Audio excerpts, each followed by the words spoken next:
All right. We also have a post that came out from Wowheads to talk about, which was pretty interesting, about Mythic Amirdrassil being really hard. One-shot raid wipes returned. There's a post from Squishy, which, of course, friend and frequent guest of the podcast. But he makes an interesting point here, which, first of all, some statistics that kind of show there's a very large drop-off in terms of guilds that reach the end of the raid and guilds that actually kill those bosses at the end of the raid this tier, compared to raids like Abyss, Vault of the Incarnates, Sepulchre even. There's a couple of comparable drop-offs, but not nearly as much, especially across the board, as there are in Amirdrassil. And then the second off is the amount of mechanics that will wipe the raid if you mess them up, rather than ones that will just kill the person who messes them up. And there's like 4 mechanics on each of Tindral and Fyrakk, and then also 1 mechanic on Smolderon, which then there's a quote from Ian Hazakostas about how, when is it okay to wipe the raid instantly for a mistake? Honestly, the answer should be almost never, at least when it's more like a single person's Twitch reaction mistake of you fail if you do this mechanic incorrectly or whatever. It's totally reasonable on Mythic to kill the player for doing that, but to say the entire raid is over because someone was 1 yard out of position is not our aim. And then we have, the Blaze mechanics on Fyrakk, the Seed mechanics on Tindral that are basically the exact opposite of that philosophy. So it's a really interesting post. Okay, so I haven't been rating this tier, clearly. I just have a question. I mean, for both of you guys, right? Both of you guys have Cutting Edge now. Both of you guys have Hall of Fame. The Tendril one is the one, to me, as an outsider, that seems to be the largest issue. Why haven't they nerfed it to 7 seconds? Because, as it currently stands, and correct me if I'm wrong. Oh, the seeds? You have to be pre-positioned to even soak those seeds, right? Well, 5 seconds is you're still primarily wiping to somebody double soaking rather than one of them expiring after the 5 seconds. Yeah. 7 seconds would maybe make that a little bit safer because people would feel even less panic to go and do it quickly. But generally, the timer there is, I think, a little bit there are going to be diminishing returns on nerfing that duration longer. Obviously, it will make it somewhat easier, but is the inherent thing about double soaking is the part that makes it so brutal. So what would you do for these one-shot mechanics? Because it's what is the big one on Fyrakk? Is it the seeds? Is it like seed carrying? I think it has to do with the blazes in all the spots. Well, first of all, the first intermission, which is just the burning cringe with the phase. That phase is just horrific. But blazes in general, either hitting the seeds in the last phase or hitting the ads in the second phase, are both but I'm not sure what you can do with that besides, I think a nerf I wouldn't be surprised to see would be just reducing the length of the blaze lines a little bit. I was going to say, that seems like something that they could do there. I feel like that part of Fyrakk feels pretty fair, though. The only part of Fyrakk that I want to see nuked from orbit is the first intermission, just because that is an awful experience to play. But I think the other parts of that fight are actually pretty fun to do. What do you think they would do in the intermission? Maybe just reduce the orb count? Yeah, make them travel slower, do less damage when you soak them, and I don't know, unprivate aura the thing, or maybe even not assign people flamebound or shadowbound at the start of the phase. Just genuinely, I think they should nuke that phase from orbit, because it sucks to learn the weak aura progression on that phase. So I think they should make that phase very easy because it is a stupid phase and they should get rid of it. But I don't think they should do that to the other parts of the fight. I think the other parts of the fight are pretty much fine. I've seen some complaints about they shouldn't, basically saying that they should never design fights this hard in general. I think the one that I saw that got the most attention was maybe from JB, talking necessarily about Tindral and Fyrakk, saying that Race World First guilds don't deserve this and stuff like that. And it kind of, how I view it, is it's not even necessarily I think it's actually kind of cool that they make fights this hard, but I think that they also need to be aware in advance that they need to back off on them. It's not an issue of the fight being hard, it's that they need to back off on how difficult it is pretty quickly. It's kind of like Halandris was left in a state where it was far too hard for far too long. Kind of the same with Anduin and stuff like that. And Blizzard needs to, if they're going to design hard fights, which is great, I think it's awesome. They need to really make sure that they're able to rein it in quickly. And even if it is, rein it in by the time 15 guilds in the world kill it, all right, it's time to shoot this straight in the foot and back it off more. Yeah, I think that when the ratio of guilds progging a fight like Tindral, there are some guilds that are like, I love bashing my head against this really hard fight. I love progressing this. I'm a guild that raids 2 or 3 nights a week, and we're really excited to get to do this hard fight. And when most of the guilds working on Tindral are guilds like that, like, you know, in the top 100, guilds that like doing really hard fights and have a reasonable expectation of overcoming that in less than 500 pulls or something like that, that's great. But I would say right now, people that are starting off on Tindral and have just killed Smolderon in the past few weeks and are starting Tindral prog right now, the majority of those guilds now are just sitting at it and they're like, we are never going to kill this in its current state. Like we are sitting here and spot on. We are showing up to raid each week, and it's kind of a question like, should we even be doing this? Like, what is the point of being here? We've got 3 people in the raid who are literally never going to learn the what they need to make this fight reliable. Our comp has fewer than 8 melee, so we have to do a much harder version of the That's so bad, by the way. flare bomb mechanic. Like these are quite bad problems, I think, for a fight to have once there start to be hundreds of guilds progging it that are in that state. So I think Tindral, you could hold off on nerfing it a little while longer if Naimu and Laradar had been harder, so that those guilds would still not be on Tindral yet. But because so many of those guilds are now on Tindral, they should nerf it to be something that is not just like a brick wall for them. I think That's definitely good, yeah. Yeah, and I think that's something that we've kind of talked about over the past like 5 years that we've even done this podcast is the gradient and like the range for like what cutting edge guilds look like, right?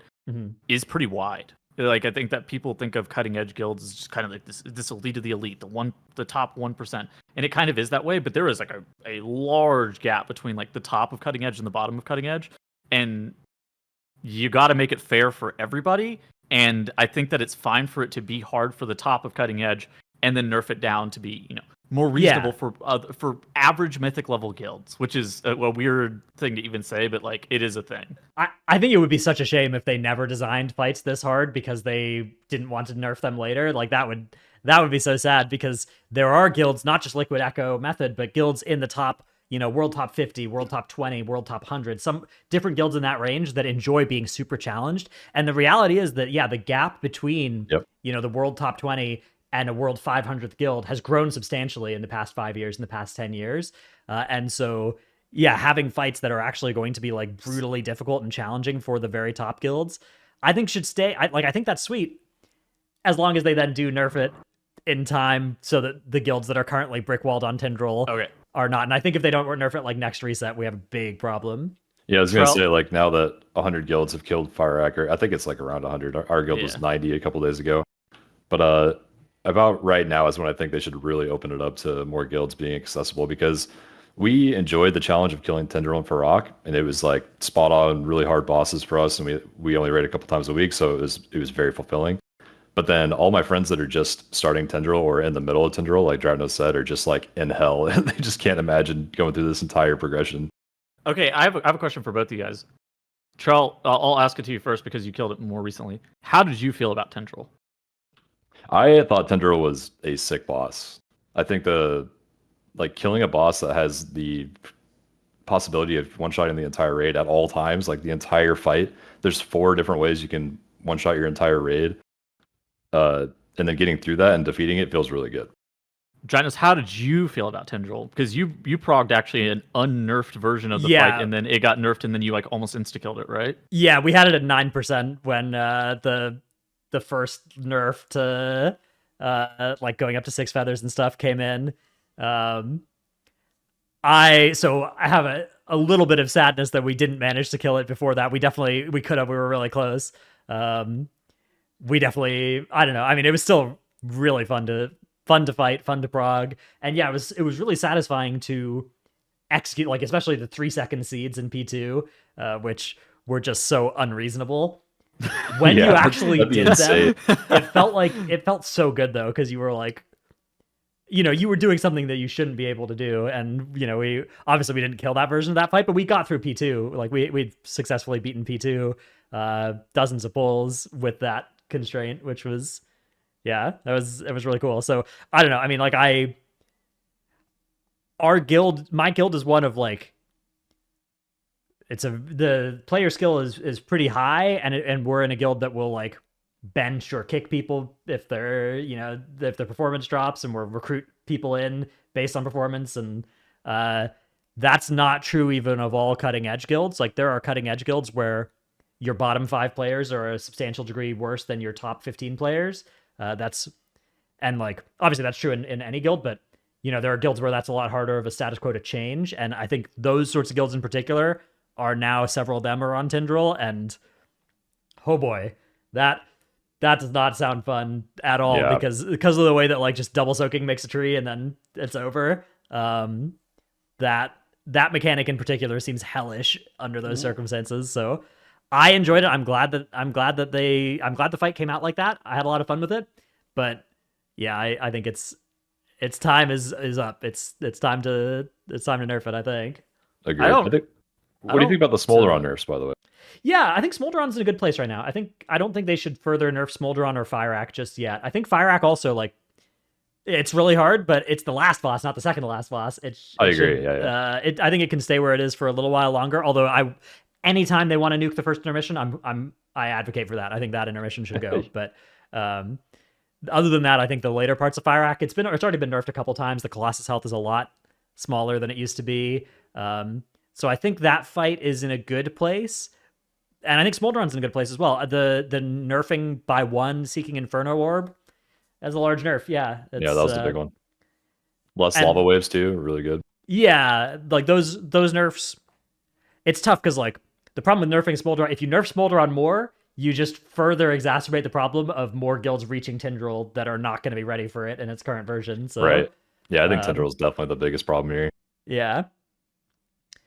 Is this worse than Aberrus? Or not Aberrus, Sepulcher? I was wondering that. How is the performance versus? So it's tough to talk about on Sepulcher because like Sepulcher went through so many different versions of it that our memory of Sepulcher, especially of the end of it, by the end of Sepulcher, they'd like absolutely gutted several of these fights, right? Like Anduin and Anduin was completely different encounters by the time that this ended. But by the ninth week of the raid, we had fewer jailer kills than we currently have Fyrakk kills by only a small amount.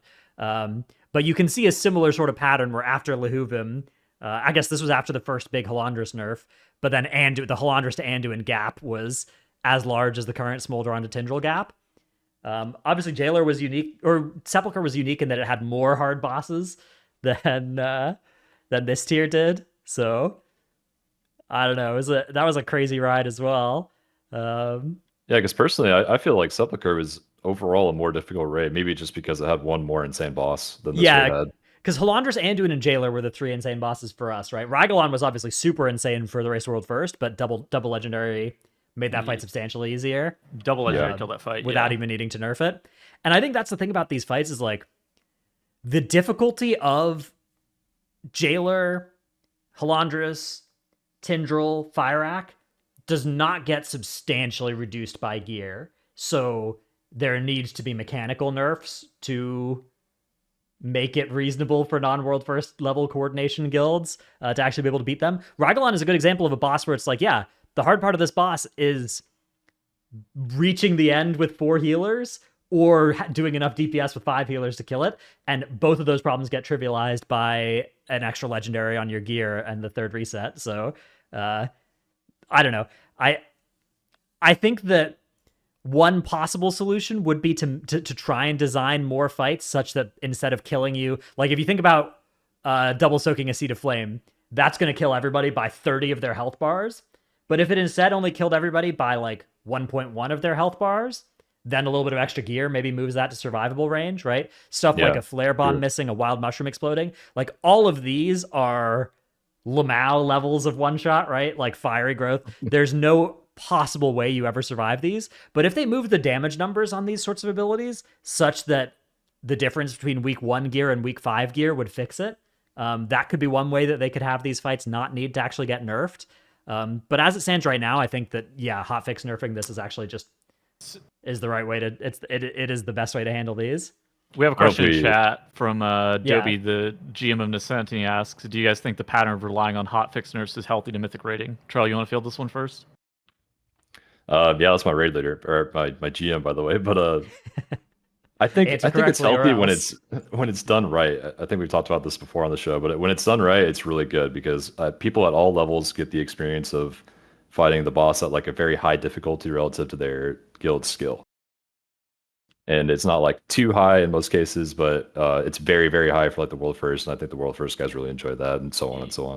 I mean, personally, as somebody who does a lot of prog, I kind of prefer it this way where it gets hotfixed over time as well. But Blizzard really needs to know what they're committing to every single time, and like they can't get lazy, right? Yeah. They can't take breaks. They can't be as future focused as they necessarily normally are. They actually kind of have to come back through and put dev time into like making these nerfs. I mean, it was just the holidays, right? So like, I kind of get why. If that's the reason why we haven't seen Tindral nerfs for the past couple of resets, I think that does kind of make sense. But yeah, Yeah. I think that the pattern of hotfix nerfs is better than a world where the bosses were just pre-nerfed. They just came out already nerfed. Like that would suck. I think That would suck. So I think this is I think it's good. What if there was like official times or moments where they posted these nerfs, like once top 20 guilds have killed the last 3 bosses, and the last 3 bosses receive like this like normal nerf that they usually do at that point anyway. And then once 100 guilds have killed the bosses, and they do like an open to the public kind of nerf, which we're talking about right now, where they probably should nerf Tindral by a lot this coming week. Because hard parts of the raid vary so much, it's like hard to know. Because Painsmith was the hardest part of Sanctum, Yeah. whereas Tindral was That's the true. hardest part of this raid. I mean, it would be nice for us to know more that it is coming, but I don't know if they just the problem is there's kind of not much faith that Blizzard will nerf things when they need to get nerfed, because there's been this pattern of bosses that have lived for an extra month that they shouldn't have. Yeah. So like with Tindral, for instance, like if I knew for sure that it was getting nerfed next reset, I wouldn't be talking about it nearly as much, because I think that's probably at most 1 reset late to nerf it. But it's Exactly. just you just don't know that it's coming, so I hope it Right. is. Mhm. But I agree that it would be tough to actually have them pre-commit in advance, because they don't know which bosses are the ones that are going to need the bigger and smaller nerfs and stuff. I don't know.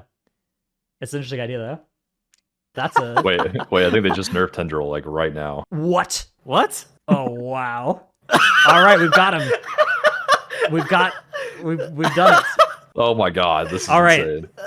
Pivot. With the weekly reset, we are going to have removed the fire beam that triggers in phase 1. The fire beam that triggers in phase 1. There's a lot of fire beams in P1. Yeah, I wait, wonder which what? one this is. Okay. I assume this isn't all of them, but... Oh, the fire beam that triggers. So maybe this is the second one that's far away. Oh, so there's just Whenever half he the fire casts it? beams. Maybe. Like, literally just, yeah. Flaming gotta be- Germination's damage reduced by 25%. That's the seeds, I think. The like trank that's going on while the seeds are coming out, I think. Okay. Number of flare bombs has been reduced to 3, and empowering flames damage has been increased by 35%. Okay, so you actually only need to send up 3 people for bomb duty now. I assume you still have 6 feathers, but 3 Yeah, orbs. okay, but this is huge now, because now you can play 6 melee and be fine instead of needing 8 melee. That's tremendously big. Germinating Aura now prevents players from destroying a seed, but no longer spawns a flaming tree. Oh my god. That's the big one. Wait, That's so sick. yeah. That's a great nerf. And the number of seeds spawned is now reduced by 4. So there will be 12 seed. Oh my goodness gracious, that What boss a gutting. What that a gutting. is a gutting. That's I crazy. mean, Okay, Yeah. this is what we were talking about needed to happen with this fight. okay.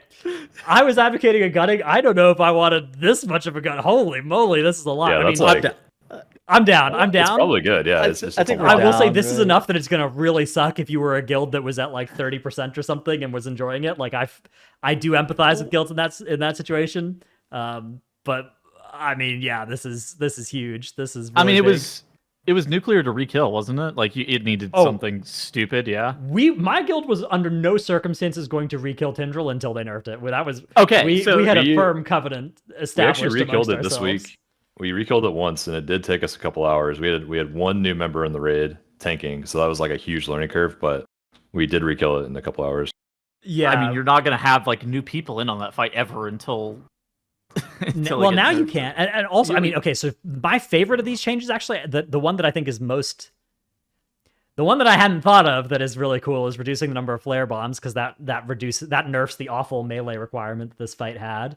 Yeah, that also makes it so you never have to dip into the fire to get a feather. That's pretty big. Yes, too. this is a phenomenal change. I think this is the most inspired one, and then nuking the seeds makes sense. I think that's that change really does make this a lot more. I mean, we're still going to see some trees, I think, because you're going to try and soak it, and somebody's going to see you walking to try and soak it, and you've already soaked, and you're not going to be eligible. But that hugely removes one of the ways where like the worst few people in your raid could wipe you over and over again. So that I think is good. That is hilarious that it happened. Yeah, in the show, yeah, hilarious that it did happen while we were recording. Okay.